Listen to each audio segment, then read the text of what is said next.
Peoples current में आपका पुनः एक बार स्वागत है।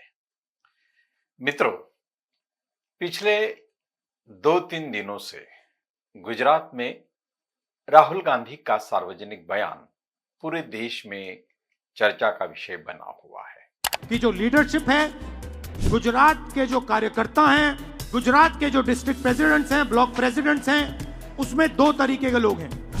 एक है जो जनता के साथ खड़ा है, जो जनता के लिए लड़ता है, जो जनता की इज्जत करता है और जिसके दिल में कांग्रेस पार्टी की विचारधारा है। और दूसरा है जो जनता से कटा हुआ है, दूर बैठता है, जनता की इज्जत नहीं करता है और उसमें से आधे बीजेपी से मिले हैं। ये जो दो ग्रुप से इनको अलग करना है। अगर हमें सख्त कार्रवाई करनी पड़ी, 10, 15, 20, 30, 40 लोगों को निकालना पड़ा, निकाल देना चाहिए। बीजेपी के लिए अंदर से काम कर रहे हो, चलो जाके देखते हैं, बाहर से काम करो। राहुल गांधी के इस बयान की चर्चा होने के दो मुख्य कारण हैं। पहला कारण यह है कि उन्होंने सार्वजनिक रूप से स्वीकार किया है कि भाजपा को जिताने वाले लोग कांग्रेस में हैं। और दूसरा, उन्होंने अपना बयान क्यों घोषित किया जबकि यह एक रणनीति थी। इस पर महत्वपूर्ण बात यह है कि राहुल गांधी ने गुजरात में यह बयान इसलिए दिया क्योंकि उनके अनुसार गुजरात में भाजपा के निर्विवाद शासन के पीछे मोदी का करिश्मा नहीं बल्कि कांग्रेस में भाजपा के वफादार नेता है। महाराष्ट्र और देश में हमेशा कहा जाता है कि कांग्रेस को कोई नहीं हरा सकता, बल्कि उसके अपने नेता ही उसे हराते हैं। राजस्थान और मध्य प्रदेश दोनों राज्यों में कई लोगों ने गहलोत और कमलनाथ पर भाजपा को बढ़ावा देने का आरोप लगाया। आरोप तो यहां तक कि इन दोनों ने जो कांग्रेस की सरकार आने वाली थी उस सरकार को ही बेच दिया, इस तरह के भी आरोप लगाए। राहुल गांधी ने अपनी पहली भारत जोड़ो यात्रा से ही अपने राजनीतिक रूप को और तीखा कर दिया तथा दलितों, आदिवासियों और अल्पसंख्यकों तक सीधी पहुंच उन्होंने बनाई। उन्होंने लगातार ओबीसी जनगणना का भी मुद्दा उठाया है। इसी बीच लोकसभा चुनाव हुए। वास्तव में उन्होंने संविधान की रक्षा को ही राष्ट्रीय एजेंडा बना दिया। इस भूमिका के माध्यम से उन्होंने भाजपा को लोकसभा चुनाव में बहुमत हासिल करने से रोका भी। यहीं पर उन्हें यह स्पष्ट हो गया कि दलित, आदिवासी, अल्पसंख्यक और ओबीसी मतदाताओं को कांग्रेस की ओर मोड़ने और वास्तव में उनके मतदाताओं को वापस लाने के लिए यह एक प्रभावी हथियार था। इससे उन्हें दिशा मिली। अगर हमें राजनीतिक सफलता हासिल करनी है तो हमें बहुजन समाज को, जो भारत का 85% हिस्सा है, अपने करीब लाना होगा। हालांकि बहुजन समाज जो अब वैचारिक और राजनीतिक रूप से जागरूक हो चुका है, उसे आसानी से गुमराह करके कांग्रेस की ओर नहीं मोड़ा जा सकता। इसलिए उन्होंने महसूस किया कि उन्हें इसके लिए ठोस कदम उठाना होगा।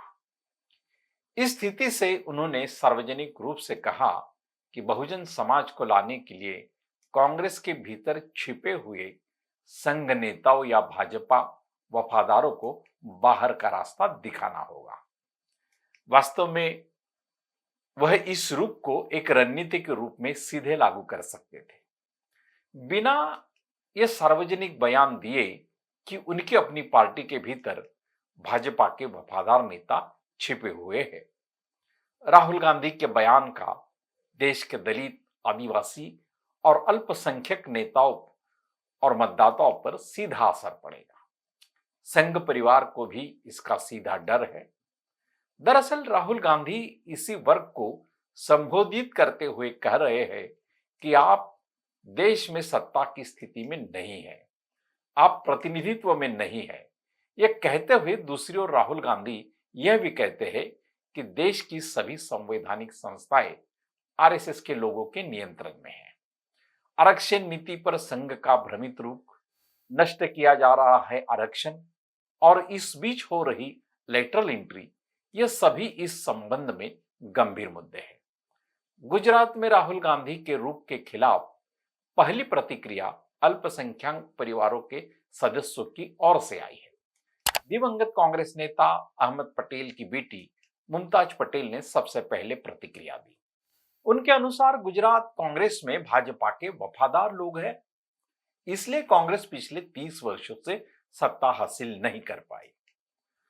दरअसल मुमताज पटेल यह भूल गई है कि इन 30 वर्षों के दौरान उनके पिता स्वर्गीय अहमद पटेल न केवल गुजरात में बल्कि राष्ट्रीय स्तर पर भी कांग्रेस के सबसे प्रभावशाली नेताओं में शामिल थे। फिर भी कांग्रेस को सत्ता क्यों मिली नहीं?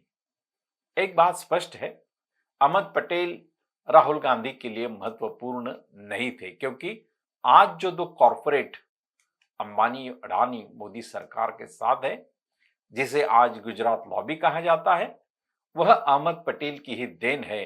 कई लोगों ने ऐसे आरोप लगाए हैं। सुप्रीम कोर्ट के प्रख्यात वकील एडवोकेट महमूद प्राचा ने भी इस मुद्दे को सीधे मीडिया के सामने उठाया है। फिर भी मुमताज पटेल, जो अखिल भारतीय स्तर पर ज्यादा चर्चित नहीं थी, इतनी जल्द मीडिया के ध्यान में कैसे आ गई? मीडिया ने उन्हें इतनी आसानी से जगह कैसे दे दी? क्या इसका मतलब यह है कि कांग्रेस के भीतर छिपे हुए सदस्यों का मुद्दा यहां भी अप्रासंगिक नहीं हो सकता है? कई सवाल है, लेकिन राहुल गांधी अपने बयान से पीछे नहीं हट पाएंगे। वे दलितों, आदिवासियों, अल्पसंख्यकों, ओबीसी को मतदाताओं के रूप में पार्टी की ओर वापस लाना चाहते, इसलिए वे इस निर्णय से पीछे नहीं हट सकते।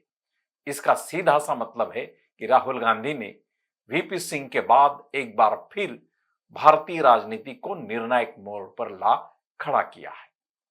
आज बस इतना ही। धन्यवाद। अगर ये वीडियो आपको पसंद आए तो उसको लाइक करें, अपने दोस्त परिवारों में, रिश्तेदारों में शेयर करें और चैनल को सब्सक्राइब करना भूलें नहीं। धन्यवाद।